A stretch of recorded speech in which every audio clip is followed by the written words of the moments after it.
Hello दोस्तों, जय हिंद। This is Avita. Welcome to study with Anuraj. तो दोस्तों, स्वागत है आप सभी का आपके अपने चैनल स्टडी विद अनुराज पर। और जैसा कि आप जानते हैं कि हमने एनसीईआरटी में 6th क्लास के एनसीईआरटी के 4 चैप्टर कंप्लीट कर लिए हैं और उसके हैंड रिटन नोट्स भी देख लिए हैं। और आज हम उसी एनसीईआरटी का 5th चैप्टर यानी 5वां अध्याय देखेंगे। पहले हम बुक से समरी करेंगे और उसके बाद हम हैंड रिटन नोट की तरफ बढ़ेंगे। इस तरीके से हमारी 6th क्लास की एनसीईआरटी कवर हो जाएगी हिस्ट्री की। फिर उसके बाद हम पॉलिटी देखेंगे। तो चलिए बिना किसी देरी के जल्दी से स्टार्ट करते हैं।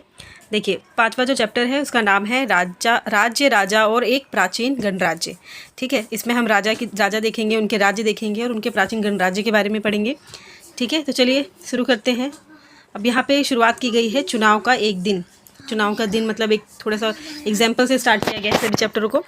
देखिए, जब शंकरन उठा तो उसने देखा कि उसके नाना नानी वोट डालने जा रहे थे। कहाँ जा रहे थे? वोट डालने जा रहे थे। ठीक है, दरअसल वे चुनाव केंद्र पर सबसे पहले पहुंचना चाहते थे। शंकरन जानना चाहता था कि आखिर वे इतने उत्साहित क्यों थे। उसके नाना जी ने उसे जल्दी में समझाने की कोशिश की और कहा, आज हम अपने शासकों का चुनाव करने जा रहे हैं। कुछ लोग शासक कैसे बने देखिए, लगभग 50 वर्षों से हम अपने शासकों का चुनाव यानी मतदान के जरिए करते आ रहे हैं। लेकिन बहुत पहले लोग शासक कैसे बनते थे, हमने अध्याय 4 में ये पढ़ा है कि कुछ राजा संभवतः जन यानी लोगों द्वारा चुने जाते थे। ठीक है, परंतु करीब 3000 साल पहले राजा बनने की इस प्रक्रिया में कुछ परिवर्तन दिखाई दिए। कुछ लोग बड़े बड़े यज्ञों को आयोजित करके राजा के रूप में प्रतिष्ठित हो गए। ठीक है, अश्वमेध यज्ञ एक ऐसा ही आयोजन था।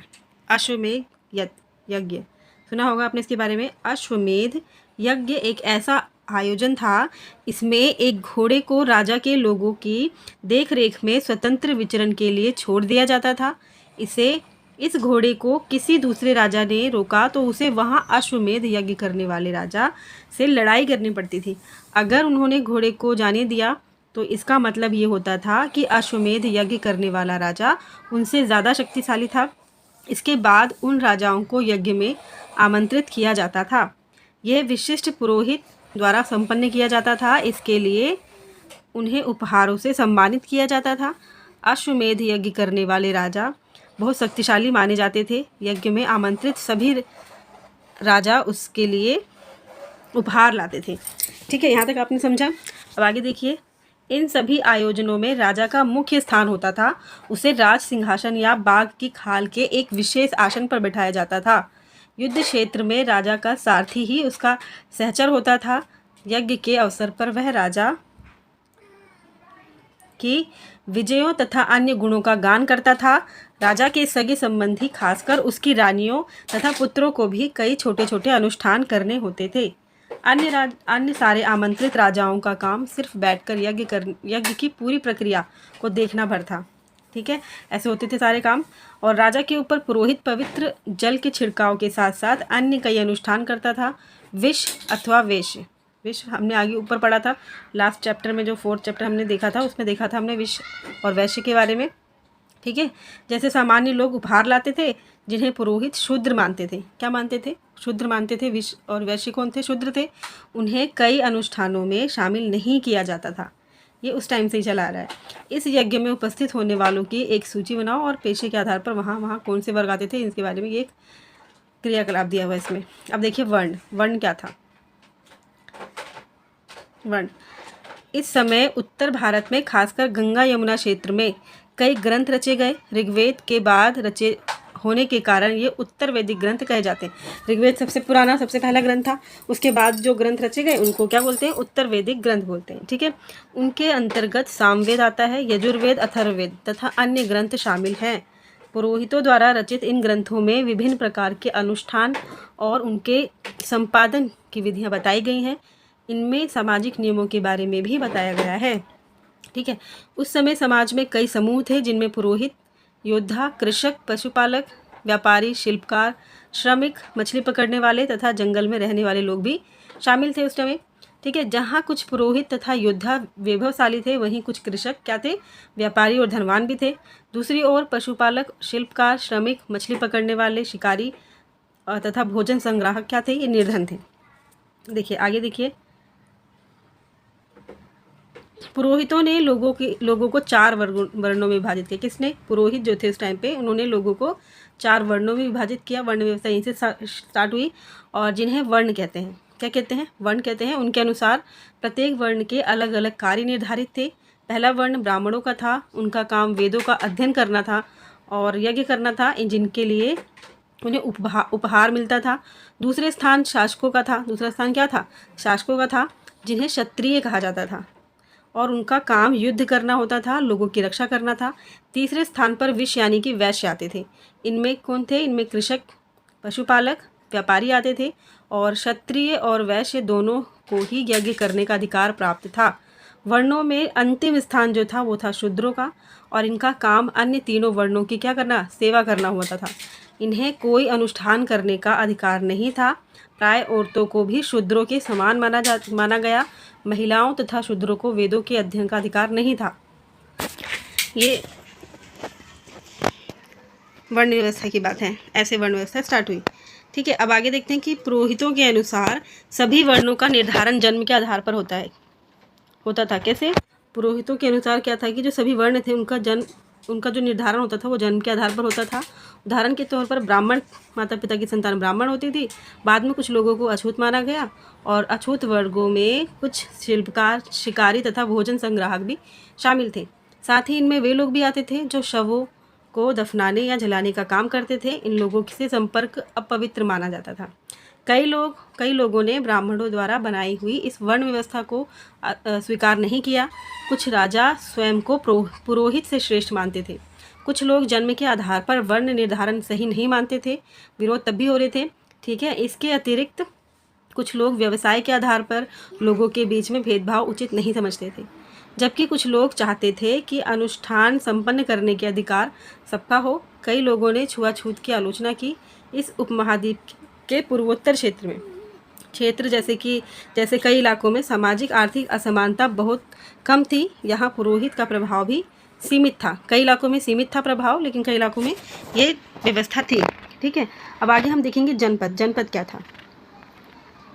जब राजा राज्य वगैरह जब स्टार्ट हुए तब ये वर्ण व्यवस्था ज़्यादा बढ़ी और उस टाइम पे ये जनपद बना। जनपद क्या था हम ये देखेंगे। देखिए, अब हम देखेंगे जनपद क्या था। देखिए, जनपद क्या था? महायज्ञों को करने वाले राजा अब जन के राजा ना होकर के जनपदों के राजा माने जाने लगे। जो महायज्ञों को करने वाले राजा थे वो अब सिर्फ एक जन के राजा नहीं थे, अब वो जनपदों के राजा माने जाने लगे। जनपद का शाब्दिक अर्थ जन के बसने की जगह होता है। जनपद का शाब्दिक अर्थ क्या है? जन के बसने की जगह। ठीक है, कुछ महत्वपूर्ण जनपद मानचित्र 4 में 49 में दिखाए गए हैं। अभी मैं दिखाऊंगी आपको। पुरातत्वविदों ने इन जनपदों की कई बस्तियों की खुदाई की है। दिल्ली का पुराना किला, ये दिल्ली का जो पुराना किला है ये भी जनपदों की बस्तियां हैं। ठीक है, उत्तर प्रदेश में मेरठ और के पास हस्तिनापुर और एटा के पास अतिरंजी खेड़ा इनमें प्रमुख है। ये सारे क्या हैं? जनपद हैं। खुदाई से पता चला है कि लोग झोपड़ियों में रहते थे और मवेशियों तथा अन्य जानवरों को पालते थे। वे चावल, गेहूँ, धान, जौ, दालें, गन्ना और तिल तथा सरसों जैसी फसलें उगाते थे। क्या उगाते थे? चावल, गेहूँ, धान, जौ, दालें, गन्ना, तिल तथा सरसों जैसी फसल ये उगाते थे। ठीक है, क्या इस सूची में तुम्हें किसी फसल का नाम मिला है? ये अध्याय 3 में है। ठीक है, अब देखिए आगे। लोग मिट्टी के बर्तन भी बनाते थे। उनमें कुछ धूसर और कुछ लाल रंग के होते थे। इन पुरास्थलों में कुछ विशेष प्रकार के बर्तन मिले हैं जिन्हें चित्रित धूसर पात्र के नाम से जाना जाता है। जैसा कि इनके नाम से ही स्पष्ट है, इन बर्तनों पर चित्रकारी की गई है। ये आमतौर पर सरल रेखाओं तथा ज्यामितीय आकृतियों के रूप में है। आपने ये बाउल देखा है? ये जो बाउल रखा है इधर, ये मिला है, जो कि काफ़ी चिकनी मिट्टी वगैरह से बना हुआ है। देखिए क्या है ये? चित्रित धूसर पात्र है। इस तरह के पात्रों में ज़्यादातर थालियाँ और कटोरियाँ ही मिली हैं। ये पात्र बहुत ही पतली सतह के, सुंदर और चिकने हैं। शायद इसका प्रयोग कहाँ होता था? खास मौक़ों पर महत्वपूर्ण लोगों को भोजन परोसने के लिए किया जाता था ऐसे पात्र का। ठीक है, देखिए पेज नंबर 49 पे ये कुछ जनपद और महाजनपद दिए गए हैं। हस्तिनापुर, ये सारे महाजनपद और जनपद हैं। हस्तिनापुर का नाम आया ऊपर। ठीक है, ये कौशाम्बी, वैशाली, मगध, ये सारे क्या हैं? ये महाजनपद और जनपद हैं। महाजनपद और नगर। ठीक है, ये सारे मैप दिया गया इसमें है। अब आगे हम देख लेते हैं। हमने जनपद के बारे में देखा, जनपद क्या होते हैं। अब हम देखेंगे महाजनपद क्या होता है। देखिए, महाजनपद क्या था। करीब 2500 साल पहले, मतलब 2500 साल पहले कुछ जनपद अधिक महत्वपूर्ण हो गए। कैसे?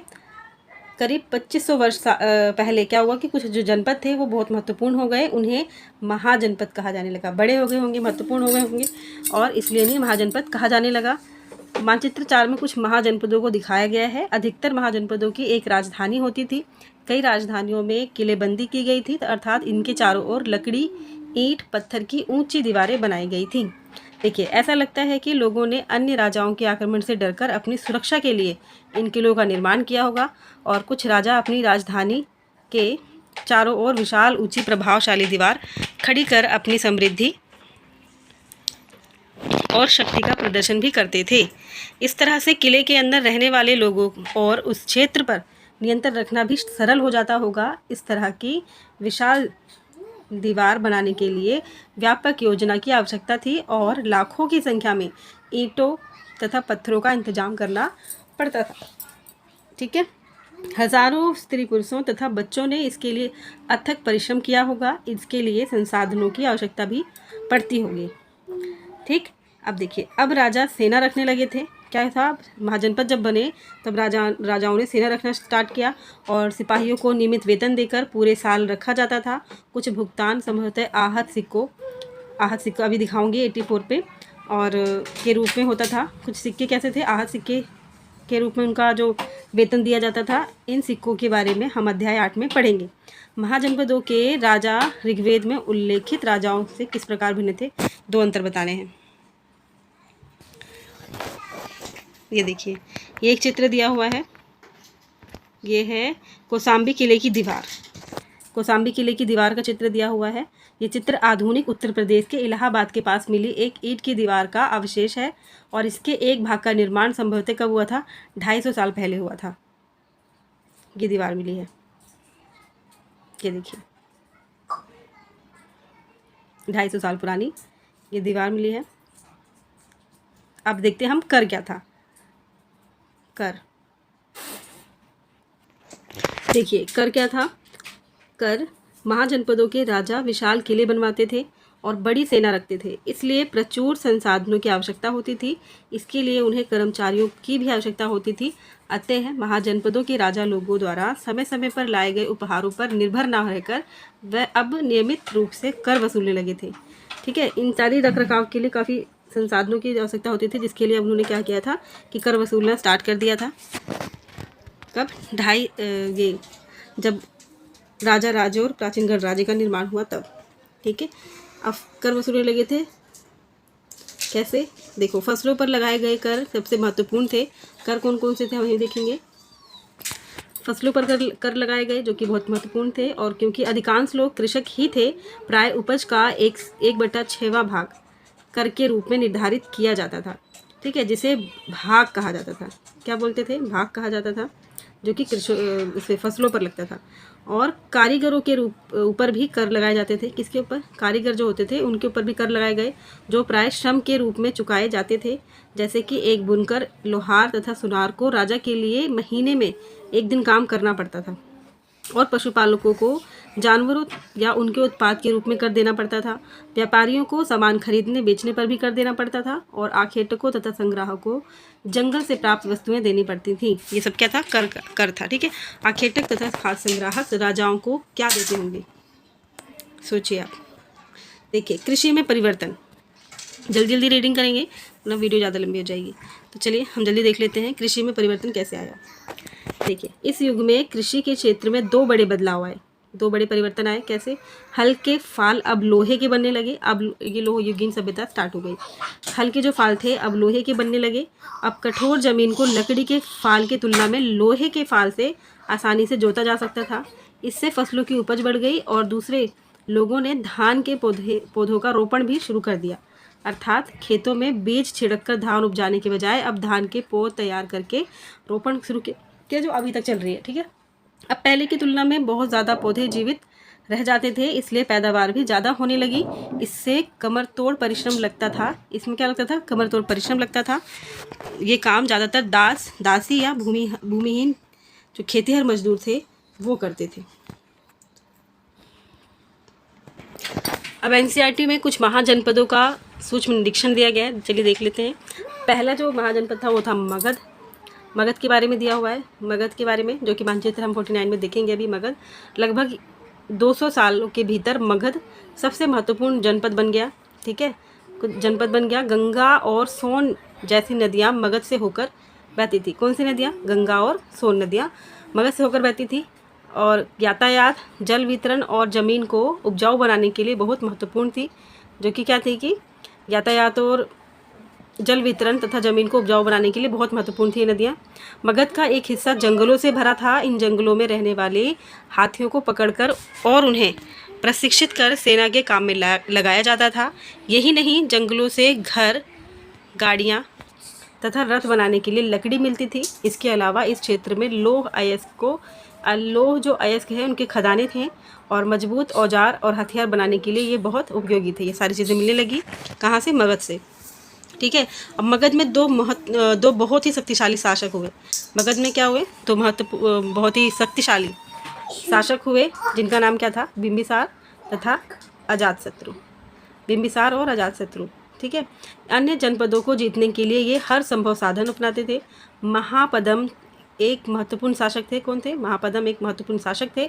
उन्होंने अपने नियंत्रण का क्षेत्र उस उपमहाद्वीप के उत्तर पश्चिमी भाग तक फैला लिया था। बिहार में राजगृह है, आधुनिक राजगीर है, और कई सालों तक मगध की राजधानी बनी रही। बाद में पाटलिपुत्र, आज का पटना है, जो कि उसको राजधानी बनाया गया। ठीक है, अब 2300 साल से भी पहले की बात है। कब की? 2300 साल पहले की बात है कि मैसिडोनिया का राजा सिकंदर विश्व विजय करना चाहता था। पूरी तरह फसल न होने पर भी वह मिस्र और पश्चिमी एशिया के कुछ राज्यों को जीतता हुआ भारतीय उपमहाद्वीप का जो व्यास नदी है उसके किनारे पहुंच गया। जब उसने मगध की ओर कूच करना चाहा तो उसके सिपाहियों ने इनकार कर दिया। वे इस बात से भयभीत थे कि भारत के शासकों के पास पैदल रथ और हाथियों की बहुत बड़ी सेना है। ठीक है, अब एक और जनपद था। कौन सा? वज्जी। वज्जी भी था एक जनपद। कौन था? वज्जी। जैसा कि तुमने ऊपर पढ़ा कि मगध एक शक्तिशाली राज्य बन गया था, उसके नज़दीक ही वज्जी राज्य था। मगध के पास में क्या था? वज्जी राज्य था, जिसकी राजधानी वैशाली थी। वैशाली क्या? बिहार। ठीक है, यहाँ एक अलग किस्म की शासन व्यवस्था थी, जिसे गण या संघ कहते थे। क्वेश्चन बन जाएगा कि कौन सी शासन व्यवस्था थी वज्जी में? क्या बोलते थे उस व्यवस्था को? तो वो था गण या संघ कहते थे उस व्यवस्था को। अब ये क्या था? गण और संघ। गण या संघ में कई शासक होते थे। कभी कभी लोग एक साथ शासन करते थे, जिसमें से प्रत्येक व्यक्ति राजा कहलाता था। देखिए, गण और संघ क्या था कि इसमें कई शासक होते थे। कभी कभी लोग एक साथ शासन करते थे, जिसमें से प्रत्येक व्यक्ति को राजा कहलाते थे वो। और ये सभी राजा विभिन्न अनुष्ठानों को एक साथ संपन्न करते थे। सभाओं में बैठकर ये बातचीत, बहस और वाद विवाद के जरिए तय करते थे कि क्या करना चाहिए और किस तरह करना है। शत्रुओं के आक्रमण से निपटने के लिए वे मिलकर चर्चाएं करते थे। स्त्रियां, दास और कामगार इन सभाओं में हिस्सा नहीं लेते थे, दे सकते थे। बुद्ध तथा महावीर, जिनके बारे में हम अध्याय 6 में पढ़ेंगे, दोनों ही गण या संघ से संबंधित थे। बौद्ध साहित्य में संघ के जीवन का बहुत ही सजीव वर्णन मिलता है। कई शक्तिशाली राजा इन संघों को जीतना चाहते थे। इसके बावजूद उनका जो राज्य था अब से लगभग 1500 साल पहले तक चलता रहा। उसके बाद गुप्त शासकों ने गण और संघ पर विजय प्राप्त करके उन्हें अपने राज्य में शामिल कर लिया। इनके बारे में हम अध्याय 10 में पढ़ेंगे। ठीक है, तो दोस्तों आज हमारा यहाँ 5th चैप्टर फिनिश होता है। पहले हम ये कुछ तिथियाँ दी हुई है महत्वपूर्ण एनसीईआरटी में, ये देख लेते हैं। देखिए, नए शासकों का जो उदय माना जाता है वो माना जाता है 3000 साल पहले से। महाजनपदों का निर्माण 3000 साल पहले से ये भी माना जाता है। सिकंदर का आक्रमण, दीर्घ निकाय का लेखन, ये सब 2300 साल पहले मानी जाती है। और गण या संघ राज्यों का जो अंत है वो 15 साल पहले माना जाता है। ये डेट्स दी हुई हैं। आज हमारा 5th चैप्टर फिनिश होता है। कल हम इसके नोट्स देख लेंगे हैंड रिटन। तो मिलते हैं कल की वीडियो में, तब तक के लिए bye. Thank you so much. जय हिंद।